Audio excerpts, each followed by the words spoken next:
Well, hello, everybody. It's Zeus Kerravala again from ZK Research, and I'm here for day, what is this, 8 of the 12 Days of Cloudmas. And this is the series where I interview a bunch of thought leaders from the cloud industry to talk about what's new. And I'm delighted today to be joined by Niki Hall, who is the CMO of Content Square. Niki, say hi to everybody. Hello. Thank you for having me, Zeus.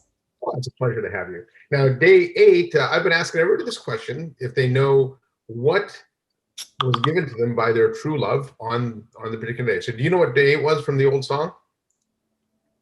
Well, day 7 is 7 swans a swimming. Yeah. 8, is it 8 ladies dancing? No, it's 8 maids and milking. You were close though. So we're fresh out of maids and milking. I guess they finished their job for the day, so we'll have this discussion instead of them. Now, Niki, this is you just started at Content Square, actually, right? This is day 7 for you, I think, or something like that. Yep. At time of recording, so when you see this, it might be a couple more days. And you've been in the CX space for a while now. Mm-hmm. What was it about Content Square that excited you, that made you want to join? Yeah, it was the angle that they were approaching CX. So, I've been in CX for a very long time, whether or not it was in the contact center side of the house or my last company, which was a platform to enable CX. But Content Square, it was how the solution enables brands to deliver a better CX. So they do it from a web and a mobile apps perspective, and there's so much more they can do.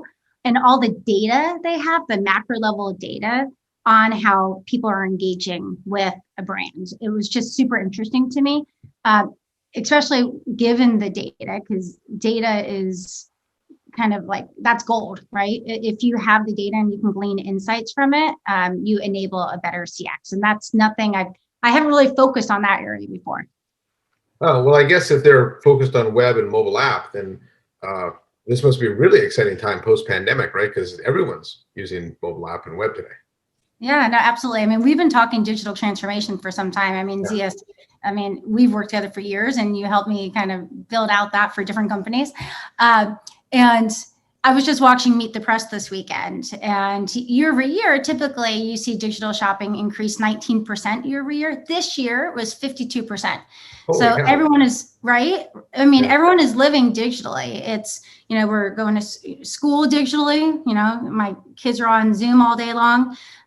We're shopping digitally, right? So everything is this digital experience. And that's why when Content Square reached out and I saw their solution and they were able to demo it like that, my first meeting actually, Zeus, I asked the CEO, I said, show me the solution, because I want to see if it's actually super seamless and simple. It was amazing what he was able to show, just like that. Yeah, well, that's exciting. Now, CX is something everybody talks about, right? We read about it in the media, trade rags, business press, whatever. But how important is it today? I believe it's the number one brand differentiator. A car is a car, a product is a product is a product. You can take automotive, for example, right? You can have BMW, Porsche, Tesla, but it's the experience you have with that brand that's really going to separate and differentiate. Are they going above and beyond, out of the way to help you, make it easy and seamless? CX is the number one differentiator, and I think it will continue to be so in 2021. Yeah, I think I seem to remember Gartner and Walker had predicted that by 2020, CX would be the number one brand differentiator, but I believe that crossover point actually happened in 2018 or 2019, something like that. In fact, one of the interesting points I had from my research last year was that 2/3 of millennials admitted they changed loyalties to a brand because of a single bad experience, right? So companies don't really have a lot of wiggle room here for bad experiences, it seems anymore. So with that being said, again, everybody kind of is aware that CX has grown in importance. What are some of the gaps in CX, or some things that maybe people don't know about? Yeah, I think it's the digital language is what I like to call it. It's when you communicate with a company, and when you communicate with someone, typically we talk, right? So there's the verbal communication, then there's the nonverbal communication with the vocal inflections, but it's how people are actually engaging with your site. That's the digital language. And I don't think people are looking at that gap enough, right? What is every move of the mouse, every click, are they trying to triple click into something and it's not working, right? That's all they're communicating. And I think that's a huge gap. people need to kind of look at that.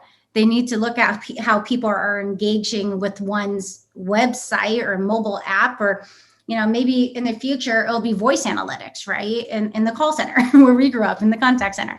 But it's actually I like to call it digital language. I think that's the kind of the big gap. Yeah, and is that hard to measure? So all the stuff you're talking about, the clicks on the website and things like that. Well, I thought it was. Huh? For years it was always marketers who measured it. It was cumbersome and it was hard, and it took me days to get the information. Sometimes I had to pull in IT.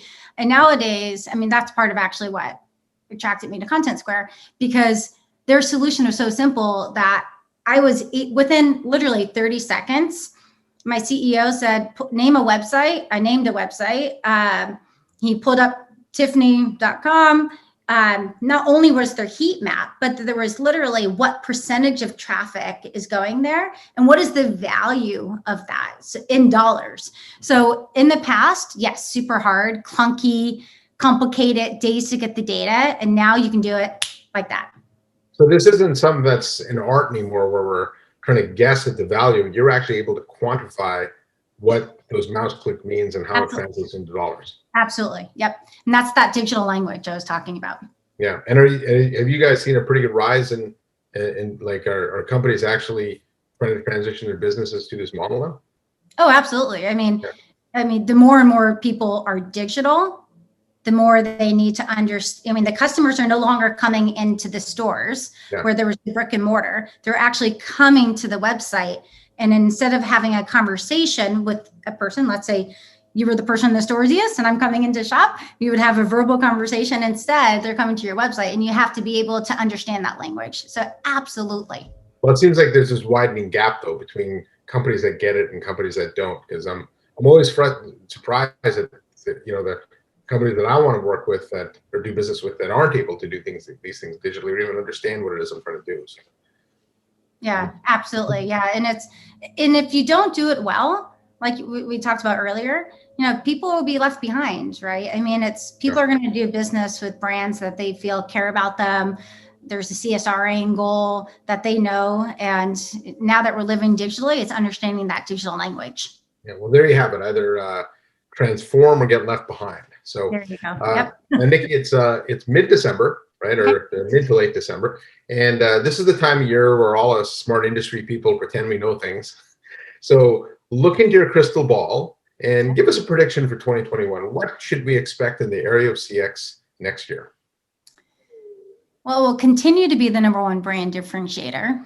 I think people just need to harness the data and the insights and deliver the best CX. And again, if they don't, they will be left behind. I know we've been talking about it for some time, but given all of the data to show how everyone has moved to digital transformation, and I don't think people are going to go back. I don't think our parents are going to go back to shopping in the grocery store. I mean, some might, but now that they've already done the hard work of learning how to shop online and everything else, those brands better continue to enable the best CX or they'll be left behind. One thing to be aware of is we were talking about how CX is being redefined, that it's so critical that even Google is changing its core vitals.